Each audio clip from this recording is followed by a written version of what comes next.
In the last part of this program, we showed you how circuit breakers and fuses could be used to protect a distribution system from damage due to faults and the customers it supplies from outages.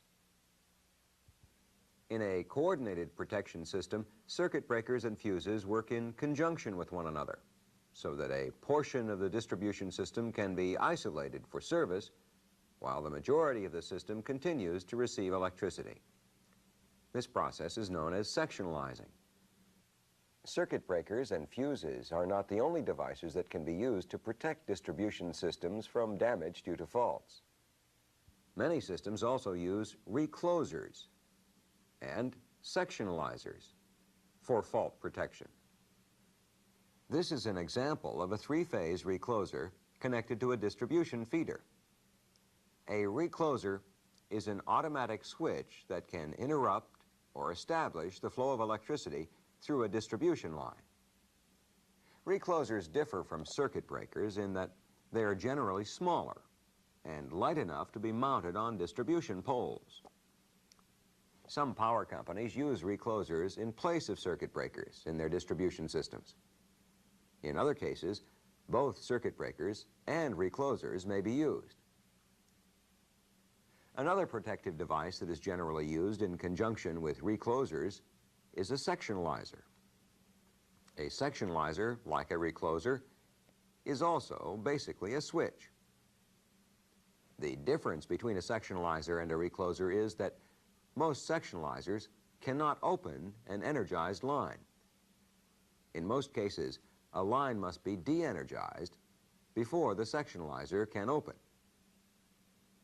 In many systems, sectionalizers are used to connect feeders and laterals. Let's again use the simplified drawing of a single feeder with 3 laterals to demonstrate how sectionalizers and reclosers work. On this drawing, we'll replace the circuit breaker in the system with a recloser, and we'll replace the fuses on the laterals with sectionalizers. At present, the system is operating normally, and both the feeder and the laterals are energized. If a fault occurs on the feeder, the recloser will operate in a similar manner to that of a circuit breaker. That is, it will sense the fault and open, momentarily de-energizing the feeder. If the fault clears, the recloser will automatically energize the line after a specific period of time has passed. If the fault does not clear, the recloser will again sense the fault and open to de-energize the line. In most cases, the recloser can be programmed to open and close a set number of times before locking out.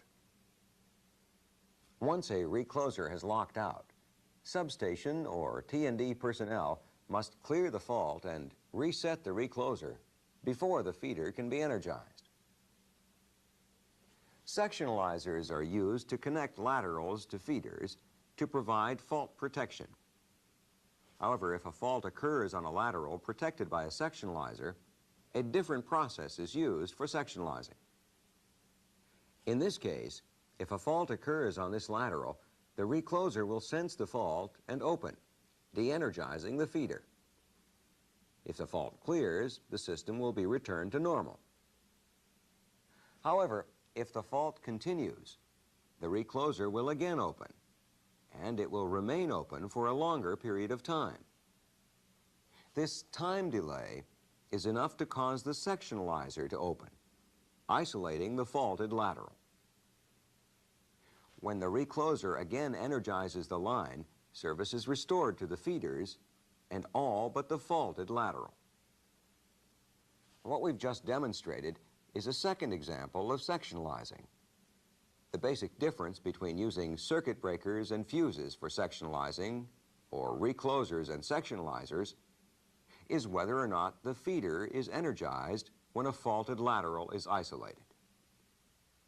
Circuit breakers, fuses, reclosers, and sectionalizers provide coordinated protection against damage due to faults and consumer outages in a distribution system. If a problem develops in part of a distribution system, only those customers serviced by the part of the system with the problem will experience an outage. The majority of the customers will continue to receive service. Faults are a typical problem that occurs in a distribution system. Another problem is lightning. Lightning, striking on or near a distribution line, usually produces a surge in voltage that results in increased current flow. This means that the value of the current flowing through the line is considerably higher than what the line is designed to handle.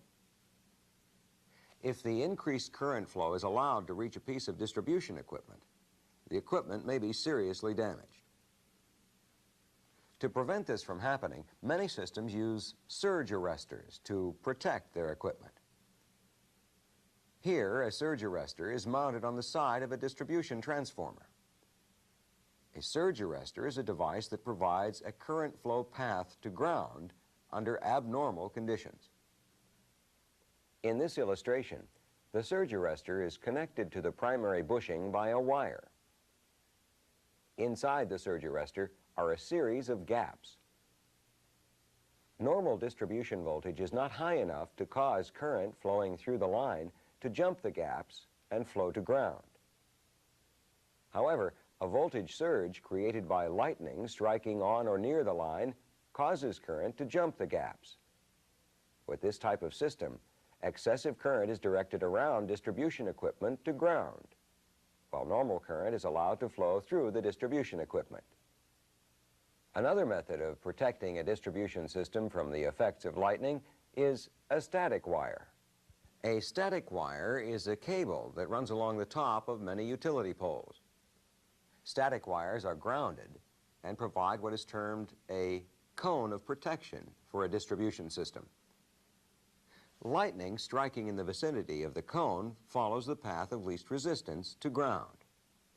The static wire provides a much easier path for current flow than the wires and components in a distribution system. Surge arresters and static wires provide a harmless method by which voltage surges and the resulting increase in current flow can be disposed of, rather than allowing the surge to dissipate in equipment and lines, which could cause serious damage. As we indicated earlier, each of the components we've discussed will be explained in more detail in later programs. Right now, let's review what we've covered in this program. The purpose of this program has been to provide you with a general overview of the components and equipment that make up a typical distribution system, and a basic understanding of how each piece of equipment works. We began by defining a distribution system as all of the components of a T&D system that allow power to flow from a substation to a consumer. We showed you how substation transformers change transmission voltage to distribution voltage, and how distribution transformers change distribution voltage to utilization voltage that a customer can use. We then went on to explain how voltage regulators maintain distribution voltage within an acceptable range of values, and how capacitors help improve the efficiency of a distribution system.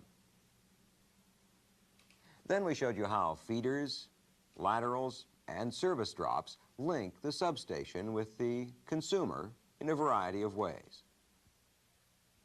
Finally, we looked at protective devices that help maintain a continuity of service to the customer and isolate problem areas from the system without interrupting service to the rest of the system.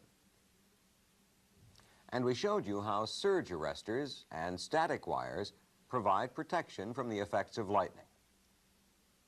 Now, this is only the beginning of what you'll need to know and understand about the components and equipment in a distribution system.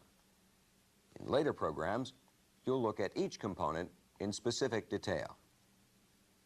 For now, review the material that we've covered in your text and answer the questions.